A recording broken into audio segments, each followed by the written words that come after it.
raining for about 15 minutes. We're not prepared well at all. The stuff is absolutely soaked. I'm absolutely soaked. It's thunder and lightning. We're hiding under a rock. Hopefully it'll stop soon, but we can't see where the weather's coming from, so we'll see.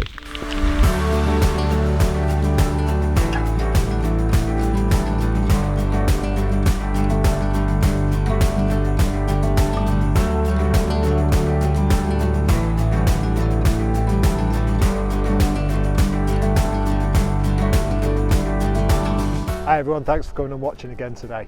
So I've come out on a landscape photography shoot this evening with one of my mates, and we've come up to, well, it's Dovestones Reservoir just behind us, so just near Saddleworth Moor, and it's somewhere I've never been before, but it's a really nice location, and weather-wise we've had everything. So it was 23 degrees and boiling when we got out of the car, then we had to take shelter from a thunder and lightning storm, and now it's gusting wind and it's freezing cold. So there's a bit of camera shake. It's probably because my arm is moving so much from me shivering.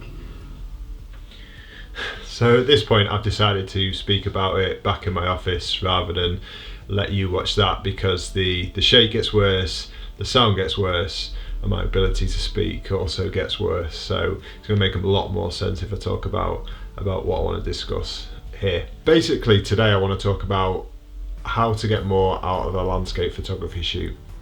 Now this has come about because I've had a few shoots recently where I've left feeling frustrated, and I think a lot of that frustration has been built up around a huge sense of optimism that I've developed within before the shoot, and that optimism is generally around the kind of shots that I'm hoping to get, and that's kind of influenced in a way that I'll discuss a bit later on. So I think initially we need to look at why we do landscape photography. We do it for enjoyment, we do it to get outside into the outdoors and to see new places and to record what we see. That's certainly why I got into it initially anyway. But I think of late photography's got a lot more popular and a lot more widespread, and part of that is down to Instagram and potentially a little bit before that Flickr, but I'd say more Instagram, especially over the last few years. And what Instagram does is shows us amazing photography day in, day out, and I think that can bring about in people, certainly it has done a little bit within me, almost like a sort of competitive streak, and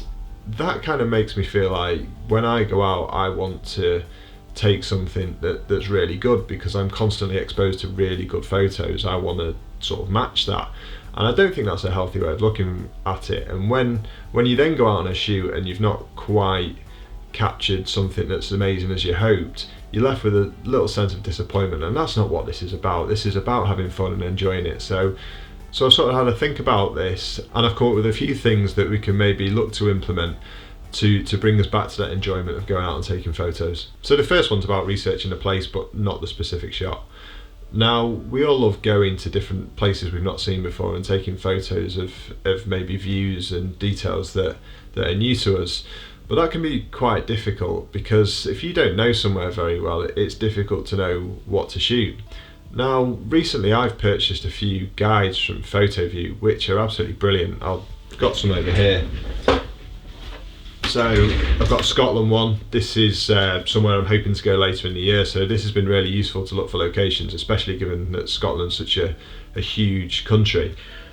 But I think what you can often be guilty of doing is finding a shot online that you like and going out and trying to capture that exact shot. Most of the time when you see something online, it's popular, and it's popular because it's an amazing shot, and you can't realistically go to a location and expect to get something as good as you've seen, and that is another thing that builds up that sense of expectation. So I think knowing the good places and the good locations, for example say Lothrig Fell in the Lake District or near Mamtor in the Peak District, I think going to these places knowing that they are good photographically is great, but maybe don't get so down into the nitty-gritty as, right, I'm going there to get this exact shot, because I don't think that's fun. I think part of the fun is finding the shots and the views yourself and sort of uncovering them as you explore a new area, and I'll come on to explore shortly. Now number two is to give yourself plenty of time. So I've been on loads of shoots recently where I've just not given myself enough time to have a look around the location properly and to find the shots that I want to cover off and to find the good compositions and stuff. And quite a few of those have been sunrise shots, and it's difficult at sunrise because when you get there it's dark and the light's approaching really quickly and you can't quite feel your way around a place. So that's when it's good to scout a location beforehand. But if you're shooting somewhere at sunset like we did last night at Dovestones, getting there a few hours early allows you to have a look around. It allows you a bit more time if the weather's very changeable like it was last night, and it just gives you more time to get a feel for the place and enjoy being out and not having that pressure on yourself of something's happening really quickly, I've got to get a shot. So number 3, which I mentioned before, is to explore, and that's just not exploring new places that you've not been to before. That's exploring places that you maybe have been to, or places that are known to you, rather than sort of going and having a shot in mind like I said about earlier. Just have a really good look round the place. And coming from the last point as well about time, you've got that time to have a look round and find maybe something a little bit different to what you've seen before. And finding something different is really, really rewarding, and I think that is where you can get the most amount of enjoyment, when you've captured something a bit unique, a bit different, and something you can be proud of. So number 4 is to try something different, and I kind of covered this a couple of videos ago when I spoke about creative block. But trying something different can be really important. It can help you learn a new technique and expand what you're capable of doing as well. So by trying something different, it could be long exposure photography, it could be shooting in conditions that you're not necessarily used to, and that's exactly what we did last night. So whenever I see rain forecasts, I tend to stay inside, but last night we were really keen to go out, and we knew the rain was forecast, and I think getting out there in those conditions offer you different opportunities. So the light changed so quickly last night. It thundered and lightning when we were on the way up to the top, and then we walked through mist, and the mist was blowing over the edge so quickly, and all of a sudden it just all opened up, and this huge gap in the clouds appeared, and this light just moved in, and it was just absolutely gorgeous. And to go from something like this shot here to this one within sort of half an hour, 40 minutes was just incredible. And by the end of the evening it was like it had never rained, apart from the fact that everything was wet. And I mean everything was wet. My wallet that was in my back pocket, that's still drying out. It was just saturated. But by the end of the evening the sun was out, and it was just a gorgeous, gorgeous evening. And when it's like that, it puts a lot of people off, so you're more likely to get something that no one else has got as well. So I think it's really important to try something new, and if that means different weather conditions, then great. So number 5 is something that I also talked about in my creative block video, and that's to go with a friend. So where I went last night, I didn't know the location at all, and I was under the guise of my friend Paul, and it's quite local to him, so he knew where he was going. Had I not been with Paul, I'd have run back to my car as soon as it started raining, I think, especially when it started thunder and lightning as well. We hid under a rock at that point. And so by going with a friend, you can see different parts that you maybe wouldn't find before, and this feeds into exploring and trying new places as well. I think you're a bit more confident when you're with someone. Now, I love shooting on my own, and I love going and finding things on my own, but I think going with someone else and sharing that enjoyment, and then comparing your shots afterwards and learning from what the other person has done is really important.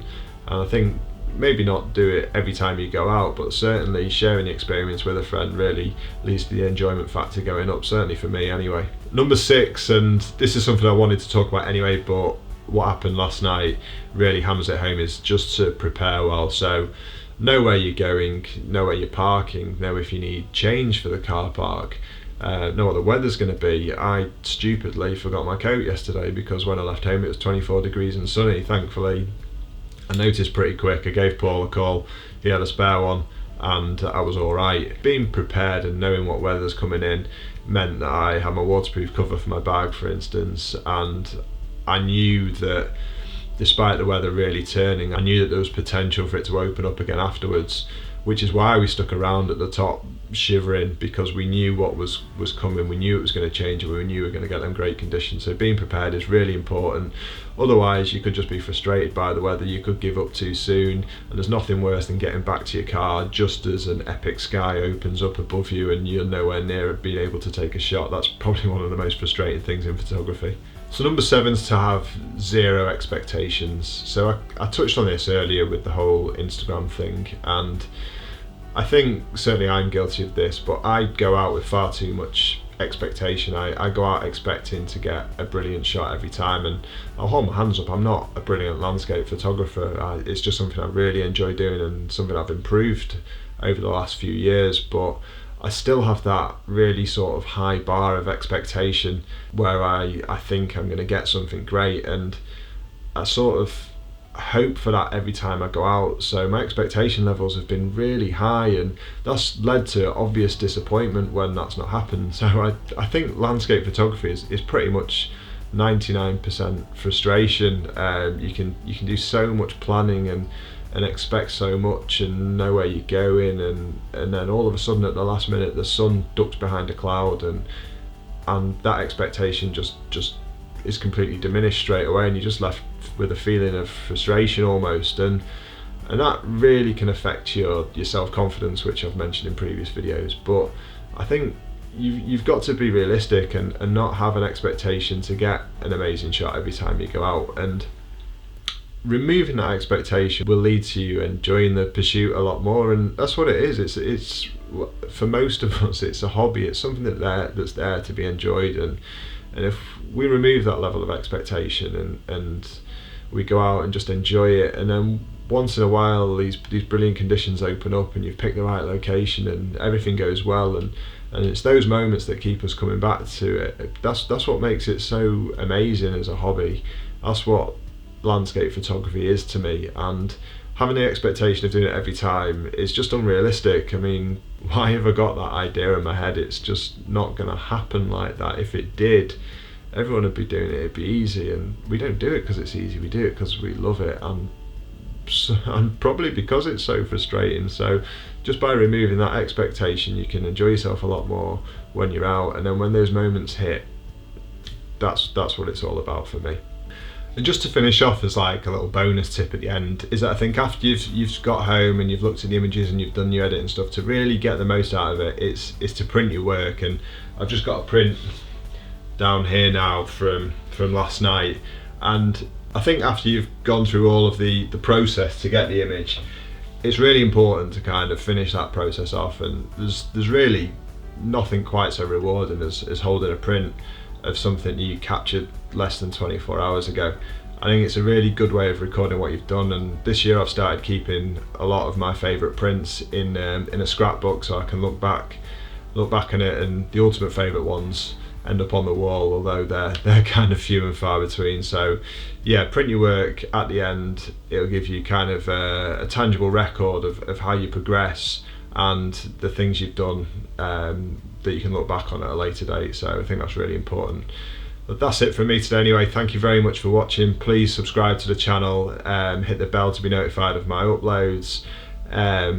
Great if anyone comments and likes the video as well, really appreciate all of that. But until next time, thanks and bye.